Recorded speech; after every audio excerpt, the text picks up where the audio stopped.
Hello everyone, আমি স্মৃতি আজকে আপনাদের জন্য নিয়ে এসেছি মজাদার চকলেট কেকের একটা ডেকোরেশন আইডিয়া নিয়ে। দেখতেই পাচ্ছেন চকলেট কেকটা দেখতে কতটা ইয়াম্মি হয়েছে। এরকম একটা চকলেট কেক তৈরি করার জন্য আমি প্রথমে একটা চকলেট কেক বেসকে ক্রিম দিয়ে কোট করে ফ্রিজে 2 ঘন্টা সেট হতে রেখে দিয়েছিলাম। এখন এটার মধ্যে আমি চকলেট গানাশ দিয়ে দেব।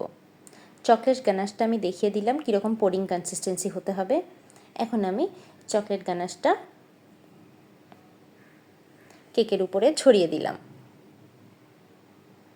সম্পূর্ণ গানাশটা দিয়ে দেওয়া হয়ে গেলে এখন একটা ক্লিন প্যালেট নাইফ নেব, যেটা দিয়ে আমি আস্তে আস্তে গানাশটাকে সম্পূর্ণ কেকটার উপরে ছড়িয়ে দেব।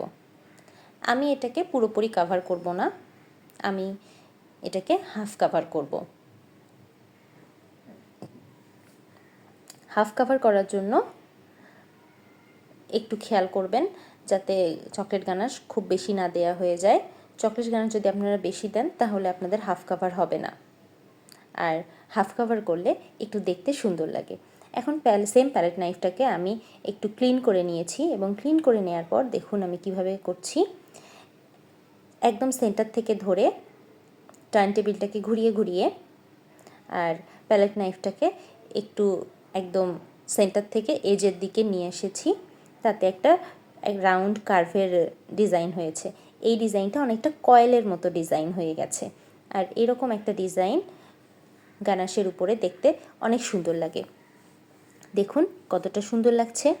এখন আমি একটা রাউন্ড শেপের নজল নিয়ে নিয়েছি, সেটা দিয়ে একদম ডট ডট ডট ডট করে চকলেট ক্রিমটাকেই বর্ডার হিসেবে ইউজ করব। এই কাজটা আপনাদের যদি এরকম রাউন্ড শেপের নজল না থাকে তাহলে আপনারা পাইপিং ব্যাগের মাথাটা একটু বড় করে কেটে রাউন্ড শেপের নজলের কাজটা করে ফেলতে পারবেন। এখন আমি একটা 2D নজল নিয়ে নিয়েছি, আর এর মধ্যে আমি পার্পল কালারের ক্রিম নিয়েছি এবং পার্পল কালারের ক্রিম দিয়ে আমি এখানে কিছু রোজ বানিয়ে নিচ্ছি। চকলেটের সাথে এই পার্পলের কম্বিনেশনটা অনেক সুন্দর দেখা যায়। আমি কিছু ছোট বড় মিলিয়ে রোজেটগুলো বানিয়ে নিয়েছি। এখন সেম নজল দিয়েই আমি একটু স্টারের মতো করে নেব। এই স্টারগুলো কেকে বানালে দেখতে খুব ভালো লাগে।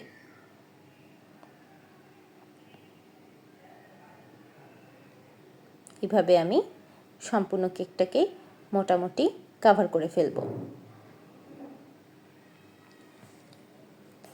এখন বাকি এই যে ফাঁকা জায়গাগুলো আছে সেখানে আমি একটা নজল নিয়ে নিয়েছি, এটাকে শিউলি ফুল নজলও বলা হয় অনেকে। এই নজলটা দিয়ে একটু ফুলের মতো করে নিচ্ছি।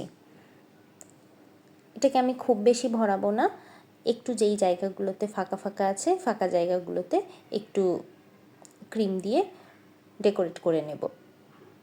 এখানে যদি খুব বেশি দিয়ে ফেলেন তাহলে জিনিসটা দেখতেও ভালো লাগবে না, আর ডেকোরেশনটাও খারাপ হয়ে যাবে। এখন দেখতেই পাচ্ছেন এর মাঝে কিছু গ্যাপ আছে, এই গ্যাপগুলোকে আমি লিফ নজলের সাহায্যে লিফ দিয়ে দিয়ে গ্যাপগুলো আমি ফিল আপ করে দেব। এখানে খুব বেশি দেওয়ার দরকার নেই, জাস্ট হালকা করে ছোট ছোট করে লিফ তৈরি করে নেবেন, তাহলেই দেখতে ডিজাইনটা খুব ভালো লাগবে। সিম্পলের মধ্যে এরকম একটা ডিজাইন চকলেট কেকের জন্য আমার ভালোই লাগে।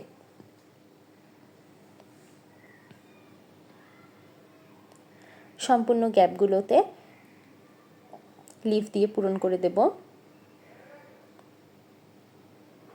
ফুলের মধ্যে লিফ ব্যবহার করলে ফুলের সৌন্দর্যটা অনেকটাই বেড়ে যায়। আর খেয়াল করবেন লিফ নজলটা ইউজ করার সময় বারবার একটু ক্লিন করে নেবেন, তাহলে লিফগুলো যেমন সুন্দর হবে তেমনি প্রমিনেন্টও হবে অনেকটাই।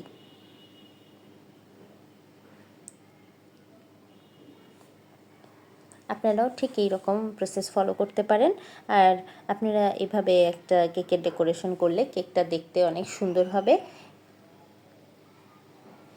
আর আমার কাছে মনে হয় সিম্পল ডিজাইন করলে পরে কেকটা দেখতে অনেক ভালো লাগে। এই যে দেখুন কতটা সুন্দর হয়েছে। আমি এখন এই রোজগুলোর উপরে হোয়াইট সুগার বল দিয়ে দিচ্ছি। হোয়াইট সুগার বল দিলে এই জিনিসটা আরেকটু সুন্দর হবে দেখতে। আপনারা চাইলে রোজের মাথায় গোল্ডেন সুগার বলও ইউজ করতে পারেন, কিন্তু এই চকলেট ক্রিমের যে ফ্লাওয়ারগুলো, শিউলি ফুলগুলো আমি ব্যবহার করেছি, এখানে আপনারা অবশ্যই হোয়াইট কালারের পার্ল ব্যবহার করার চেষ্টা করবেন, তাহলে দেখতে অনেক ভালো লাগবে। আমি এখন একদম ছোট ছোট হোয়াইট কালারের সুগার বল নিয়ে নিয়েছি। এখন এটাকে আমি বিভিন্ন জায়গায় ক্লাস্টার করে করে ছড়িয়ে দেব। এই সুগার বলটা চারপাশে যখন ছড়িয়ে ছিটিয়ে আপনারা দেবেন, তখন এটা দেখতে অনেক সুন্দর দেখা যাবে।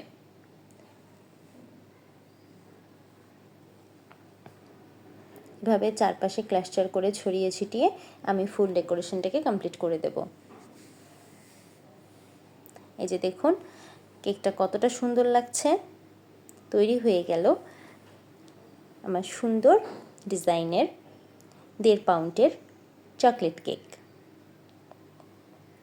এইরকম আরও অনেক ইউনিক কেক ডেকোরেশন দেখতে হলে আপনারা আমার চ্যানেলটিকে সাবস্ক্রাইব করুন, এবং আপনাদের যদি আমার ভিডিওটি ভালো লাগে তাহলে অবশ্যই লাইক, কমেন্ট অ্যান্ড শেয়ার করে পাশেই থাকবেন। ভিডিওটি এতক্ষণ দেখার জন্য সবাই ভালো থাকবেন। Thank you everyone.